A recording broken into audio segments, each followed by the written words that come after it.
ঈদের দিনে মিষ্টি কিছু না হলে কি আর চলে? তাই আজকে আপনাদের জন্য নিয়ে এসেছি দারুণ মজার ঈদ স্পেশাল সেমাই রেসিপি। খুব কম উপকরণে আর সহজ পদ্ধতিতে বানানো এই সেমাই হবে একদম ক্রিমি, সুগন্ধি আর লোভনীয়। আপনি যদি পারফেক্ট ঈদের সেমাই বানাতে চান তাহলে ভিডিওটি শেষ পর্যন্ত দেখুন।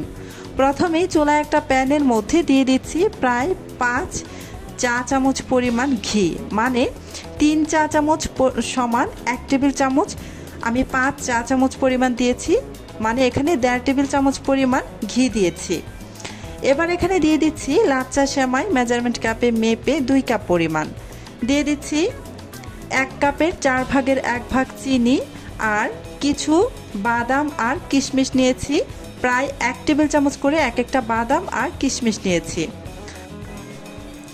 বাদাম আর কিশমিশ দেওয়ার পর অনবরত নাড়াচাড়া করে এই সেমাইগুলোকে আমি ভেজে নিব। এই পর্যায়ে চুলার আঁচ কিন্তু একদমই লো আঁচে রেখে তারপর সেমাইটাকে ভেজে নিতে হবে। এতে করে খুব সুন্দরভাবে সেমাইটাকে ভাজতে পারবেন, পারফেক্টভাবে ভাজা হবে, পুড়ে যাবে না। আর যদি এ পর্যায়ে আপনারা চুলার আঁচ বাড়িয়ে দিয়ে ভাজেন বা মিডিয়াম আঁচেও যদি ভাজেন তারপরেও কিন্তু সেমাইটা পুড়ে যেতে পারে, আর সেক্ষেত্রে সেমাইটা রান্না করলে কিন্তু একদমই ভালো লাগবে না। একদম লো আঁচে 4 থেকে 5 মিনিট মতো আমি অনবরত নাড়াচাড়া করে ভেজে নিয়ে তারপর এখানে আমি গুঁড়া দুধ ব্যবহার করেছি প্রায় 1 কাপের 4 ভাগের 1 ভাগ।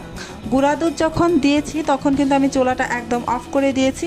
আমার এটা ইনফ্রারেড চুলা, তাই চুলাটা অফ করে চুলার ওপরে কিন্তু আমি প্যানটাকে রেখে নাড়াচাড়া করে দুধটাকে মিশিয়ে নিয়েছিলাম। আর যদি আপনারা গ্যাসের চুলায় রান্না করেন বা মাটির চুলায় রান্না করেন তাহলে কিন্তু চুলা থেকে একদম প্যানটাকে নামিয়ে তারপর গুঁড়া দুধ দিয়ে ভালোভাবে মিশিয়ে নেবেন। আমি যেই বাটিতে সেমাইটাকে সেট করব সেই বাটিতেই আমি এই ভাজা সেমাইগুলো দিয়ে দিলাম, দিয়ে ভালোভাবে বিছিয়ে নিলাম। এবার চলে যাব চুলায় এই সেমাইয়ে যে আমি দুধটা ব্যবহার করব সেই দুধটাকে রেডি করার জন্য। চুলায় একটা প্যান বসিয়ে এতে দিয়ে দিচ্ছি মেজারমেন্ট কাপে মেপে 4 কাপ পরিমাণ দুধ। যেহেতু আমি এখানে সেমাই নিয়েছিলাম 2 কাপ পরিমাণ আর দুধ দিব তার ডাবল পরিমাণ, 2 কাপ সেমাইয়ের জন্য 4 কাপ পরিমাণ দুধ নিয়েছি। আর এই দুধটাকে আমি আগে থেকে জাল করে একটু ঘন করে রেখেছিলাম। আর এখন আমি এই দুধটাকে আবারও প্যানের মধ্যে দিয়ে আরও কিছুক্ষণ জাল করে নেব। আর যদি এই দুধটাকে আগে থেকে জাল করা না থাকে তাহলে আরও হাফ কাপের মতো দুধ বাড়িয়ে দিবেন, আর ওই হাফ কাপ দুধ জাল করে কমিয়ে নেবেন। মোট 4 কাপ দুধ লাগবে 2 কাপ পরিমাণ সেমাইয়ের জন্য। ছোট 1 টুকরা দারুচিনি দিয়ে দিলাম আর 4টি সাদা এলাচ দিয়ে দিয়েছি।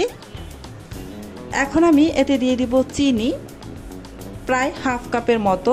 মিষ্টিটা আপনারা আপনাদের পছন্দ অনুযায়ী দিবেন। আমি আজকের এই সেমাইটা একটু বেশি মিষ্টি করেই বানাচ্ছি, যেহেতু ঈদ স্পেশাল বানাচ্ছি।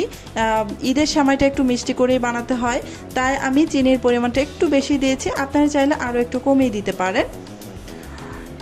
সামান্য একটু লবণ দিয়ে দিয়েছি, 1 চিমটি পরিমাণ হবে। লবণটা দিলে মিষ্টির ব্যালেন্সটা ঠিক থাকে। আপনারা চাইলে মিষ্টি খাবারে যারা লবণ পছন্দ করেন না ওনারা কিন্তু স্কিপ করতে পারেন। আমি অনবরত নাড়াচাড়া করে এই যে দুধটা বলক আসা পর্যন্ত অপেক্ষা করেছি। দুধটা ভালোভাবে আমার বলক চলে এসেছে, দেখতেই পাচ্ছেন। এই দুধটা যেহেতু আগে থেকে আমার জাল করা ছিল তাই খুব বেশি সময় ধরে জাল করার প্রয়োজন পড়েনি। দুধটা যখন বলক চলে আসছে তখন আমি এখানে দিয়ে দিচ্ছি আরও 1 কাপের 4 ভাগের 1 ভাগ গুঁড়া দুধ। গুঁড়া দুধটা দিলে দুধটা আরও একটু ঘন হয়ে যাবে। গুঁড়া দুধ দিয়ে সাথে সাথেই নেড়ে চেড়ে ভালোভাবে দুধের সাথে মিশিয়ে নিলাম। এবার আমি গুঁড়া দুধ দেওয়ার পর প্রায় 1 থেকে 2 মিনিটের মতো চুলার আঁচ কমিয়ে জাল করে নিয়ে তারপর এখানে আমি হাফ চা চামচ পরিমাণ রোজ ওয়াটার দিয়ে দিয়েছি। এতে করে শাহি একটা ফ্লেভার আসবে। আপনারা চাইলে স্কিপ করতে পারেন, তবে রোজ ওয়াটার দিলে শাহি একটা ফ্লেভার আসে। এবার 30 সেকেন্ডের মতো জাল করে তারপর আমি দুধটাকে নামিয়ে নেব। তার আগে এই যে দুধের ভিতরে যে আমি সাদা এলাচ আর দারুচিনি দিয়েছিলাম সেগুলো উঠিয়ে ফেলে দিলাম, এগুলোর কাজ আর নেই। দুধটাকে নামিয়ে ঠান্ডা করে তারপর এই যে আমি যে সেমাইটাকে সেট করে রেখেছিলাম এই সেমাইয়ের উপরে দুধটাকে ঢেলে দিব। আমি অল্প অল্প করে উপর থেকে দিয়ে দিচ্ছি। এই দুধটা অতিরিক্ত গরম থাকা অবস্থায় সেমাইয়ের মধ্যে দেওয়া যাবে না, আবার এই দুধটা এমন গরম থাকতে হবে আপনি আঙ্গুল চোবালে কিছুক্ষণ সহ্য করতে পেরে তারপর আর সহ্য করতে পারবেন না, এমন গরম যখন থাকবে তখন কিন্তু এই দুধটা ব্যবহার করতে পারবেন। একদম ঠান্ডা বা খুব বেশি গরম ব্যবহার করা যাবে না, এতে করে এই সেমাইগুলো কিন্তু একদমই গলে যাবে, ঝরঝরে থাকবে না। এই যে দুধটা আমার দেওয়া হয়ে গিয়েছে, এবার আমি ঢাকনা দিয়ে ঢেকে প্রায় 10 মিনিটের মতো রেখে দিব। ফিরে আসছি 10 মিনিট পর। এই তো 10 মিনিট রাখার পর এবার আমি ঢাকনাটা উঠিয়ে নিচ্ছি। এই যে দেখুন, সেমাই দুধটাকে স্যুপ করে নিয়েছে। সেমাই কিন্তু একদম গলে ভর্তা হয়ে যায়নি, ঝরঝরে আছে।